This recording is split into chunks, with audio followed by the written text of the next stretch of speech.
దానికి సమాధానం కావాలి కదా. సరిగ్గా సీఎం తెలంగాణ సీఎం రేవంత్ రెడ్డి ఢిల్లీలో బిజీగా ఉన్నారు. చాలా విషయాల మీద క్లారిటీ ఇచ్చే ప్రయత్నం చేశారు సార్ మీడియాతో చిట్ చాట్లో భాగంగా. అండ్ ఆయన చేసిన కీలకమైన వ్యాఖ్య ఏంటంటే ఫిరాయింపుదారులకు పదవులు ఉండవు, కాంగ్రెస్ బీ ఫామ్పై గెలిచిన వారికే పదవులు అని చెప్పి. ఇప్పటికే కడియం, పోచారం, తెల్లం, దానం, సంజయ్ కుమార్, రీసెంట్గా కాలే యాదయ్య 6 జాయిన్ అయిపోయారు బీఆర్ఎస్ ఎమ్మెల్యేలు కాంగ్రెస్లో. సో ఏం చెప్పదలుచుకున్నారు రేవంత్ రెడ్డి? అంటే సొంత పార్టీ నాయకులకు ఒక భరోసా ఇచ్చే ప్రయత్నమా, లేకపోతే ఎలా అర్థం చేసుకోవాలి? దానికన్నా ముందు లైటర్ వేలో చెప్పారంటే మీరు స్టార్ట్ ఏం చేశారు, రేవంత్ రెడ్డి బిజీగా ఉన్నారు ఢిల్లీలో. రేవంత్ రెడ్డి రెస్ట్ తీసుకొని పోతారా అండి ఢిల్లీలో?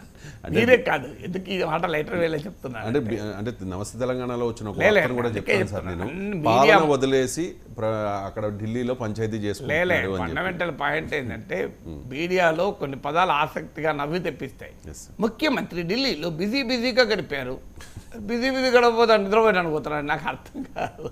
మీరు ప్రతి టీవీ ఛానల్లో వచ్చే వార్త మీరు చూడండి, ముఖ్యమంత్రి చంద్రబాబు నాయుడు ఢిల్లీలో బిజీగా గడిపారు. బిజీ గడపకపోతే దీనిపోతారండి.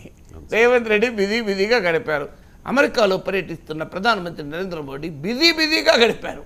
బిజీ గడపపోతే అమెరికాలో ఏమన్నా రిసార్ట్లు ఎంజాయ్ చేస్తాడు పోతారని నాకు అర్థం కాదు.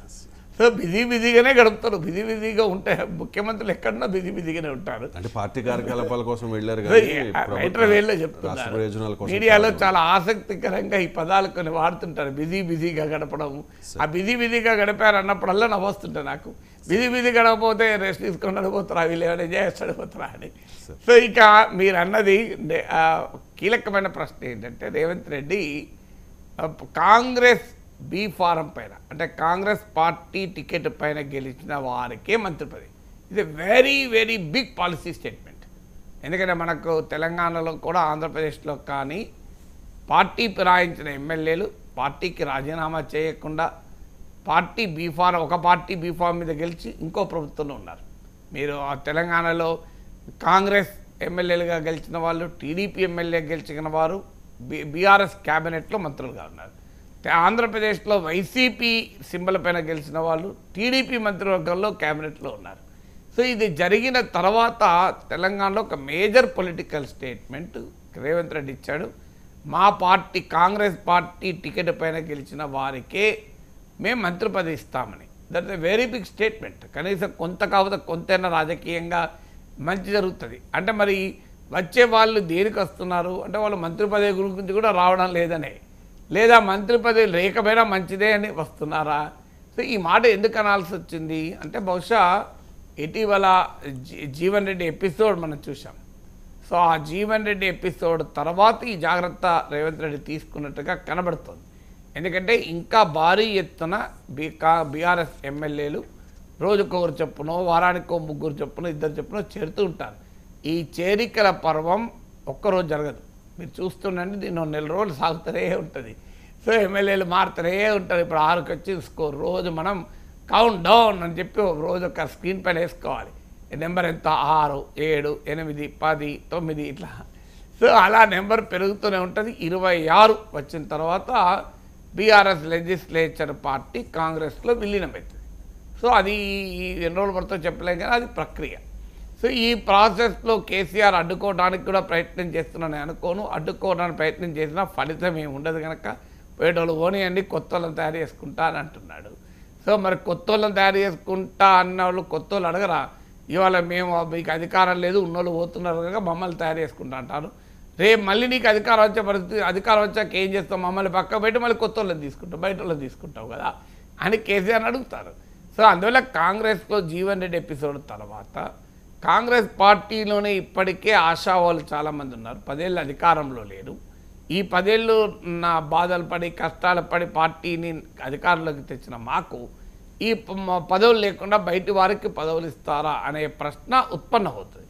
ఆ ప్రశ్న రేపు కాంగ్రెస్ పార్టీలో తెలంగాణ బీఆర్ఎస్లో ఓటీ బీటీ ఒరిజినల్ తెలంగాణ బంగారు తెలంగాణ అన్నట్లు ఇక్కడ ఓసీ బీసీ ఒరిజినల్ కాంగ్రెస్ బంగారం కాంగ్రెస్ అనే ప్రమాదం కూడా ఉండవచ్చు.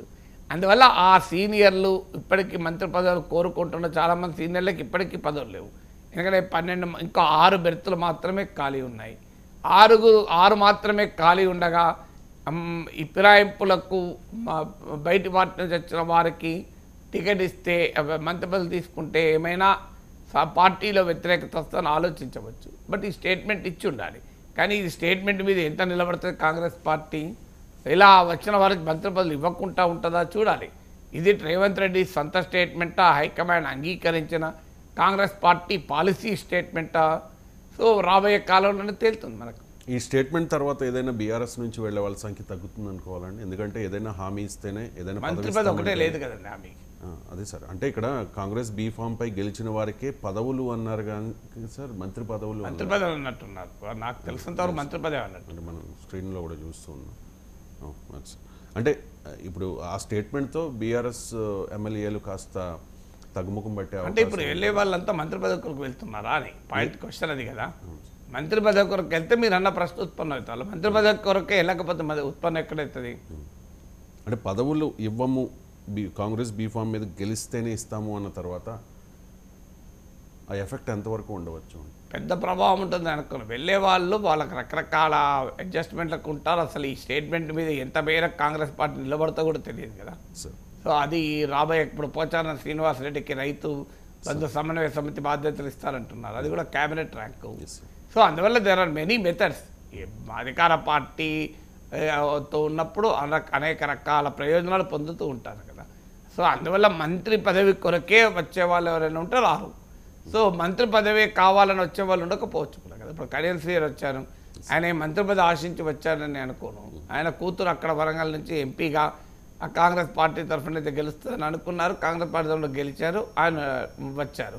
సో అందువల్ల చాలామంది నాయకులు వాళ్ళ పిల్లల రాజకీయ భవిష్యత్తు కొరకు కూడా పార్టీ మారుతారు. అంటే వాళ్ళ కొరకి కాదు, భవిష్యత్తులో వాళ్ళ పిల్లలకు రాజకీయ భవిష్యత్తు ఉండాలని. సో ఇలా వివిధ కారణాల రీత్యా పార్టీ మారేవారు ఉంటారు కదా. Right sir. ఈ 6 నెలల్లో చూసుకుంటే